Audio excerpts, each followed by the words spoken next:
ஜெயிச்சா பிசாஸ் காட்ட ஏசப்ப ஜெயிச்சா நினைக்காதீங்க.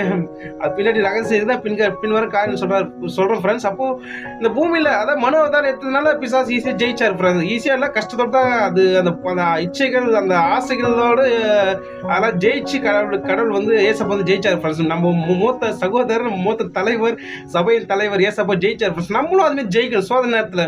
அதாவது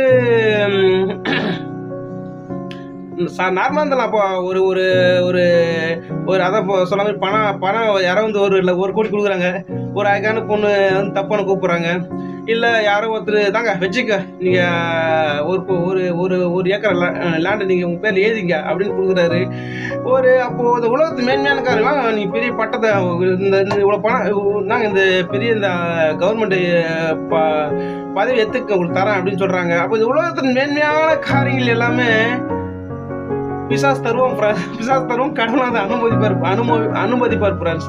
அப்போ ஏசப்ப எதுக்கு வந்தாரு, எதுக்காக வந்தாரு? நித்திய ஜீவனை பெறணும். நம்ம எல்லாம் மனுகுலத்திற்கு மீழ்ந்து போன பிசாசுல தோற்று போன மனுகுலத்திற்கு நித்திய ஜீவனை கொடுத்து தான் ஏசப்ப வந்து வந்தார். அப்போ நித்திய ஜீவன் எப்படி கிடைக்கும்? இந்த உலகத்தின் இச்சைகள், அதாவது சோதனை நேரத்தில் அந்த ஆசை, அந்த ஈஸியாக சொல்லிடுறோம், அந்த சோதனை நேரத்தில் அந்த இச்சை, அந்த ஆசை, அந்த ஒரு ஈர்ப்பு விசை நம்மளை வந்து போராடும், நம்மளை வந்து தாக்கும் ஃப்ரெண்ட்ஸ். அதை உறுதியாக நிற்கிறது. ஒருவேளை நம்ம வீழ்ந்து போகிற மாதிரி சுச்சுவேஷன் தான், நம்ம உறுதியாக நிற்கிறது ரொம்ப கஷ்டம்.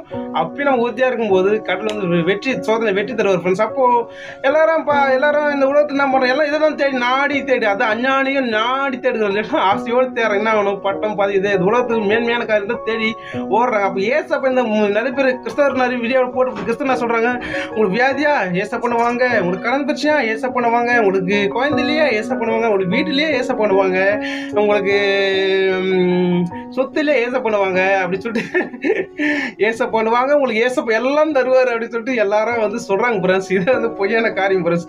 தருவாரு ஏசப்போல அந்தி கிறிஸ்து, ஏசப்ப போல இருக்கிற அந்தி கிறிஸ்தாவை தரும்.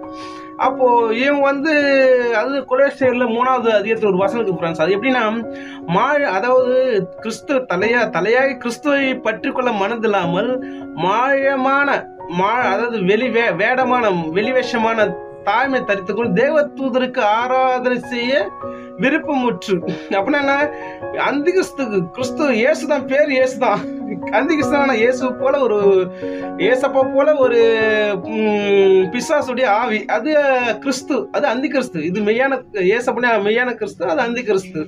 அப்போ அந்தி கிறிஸ்துடைய ஆவி தான் வந்து அங்க தேவதூதருக்கு ஆராதனை செய்வார். அதாவது அந்தி கிறிஸ்து, அதாவது அவனுடைய உபதேசத்துக்கு ஏற்ற மாதிரி இந்த உலகத்தின் மேன்மையான காரியம் தேடி ஓடுகிற அவர் வந்து ஏசப்பா